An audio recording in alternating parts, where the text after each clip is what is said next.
રાજ્ય સહિત સાબરકાંઠામાં આગામી 11 માર્ચે યોજાનાર ધોરણ 10 અને 12ની બોર્ડની પરીક્ષાની પૂર્વ તૈયારીના ભાગરૂપે જિલ્લા કલેક્ટર નૈમેશ દવેની અધ્યક્ષતામાં પરીક્ષા સમિતિની બેઠક યોજાઈ હતી। રાજ્યમાં બોર્ડની પરીક્ષાના હવે ગણતરીના દિવસો બાકી છે। બીજી બાજુ વિદ્યાર્થીઓ નિર્વિઘ્ન અને સ્વસ્થ સુયોગ્ય વાતાવરણમાં પરીક્ષા આપી શકે તે માટે જિલ્લાના વહીવટીતંત્રએ પણ કમર કસી છે, જેને અનુલક્ષીને કલેક્ટર કચેરી ખાતે પરીક્ષા સમિતિની બેઠક યોજાઈ હતી, જેમાં ધોરણ 10 અને 12ના કુલ 39,918 વિદ્યાર્થીઓ પરીક્ષા આપશે।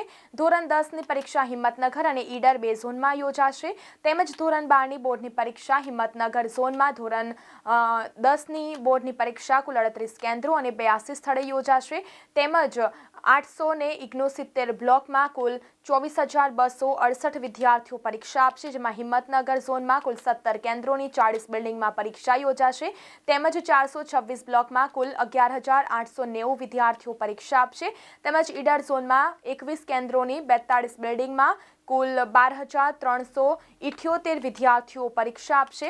ધોરણ 12 સામાન્ય પ્રવાહની પરીક્ષા 20 કેન્દ્રોના 42 બિલ્ડિંગ ખાતે યોજાશે, તેમજ 421 બ્લોકમાં કુલ 12,423 વિદ્યાર્થીઓ પરીક્ષા આપશે। ધોરણ 12 વિજ્ઞાન પ્રવાહની પરીક્ષા 6 કેન્દ્રોની 17 બિલ્ડિંગમાં પરીક્ષા યોજાશે, તેમજ 168 બ્લોકમાં કુલ 3,227 વિદ્યાર્થીઓ પરીક્ષા આપશે।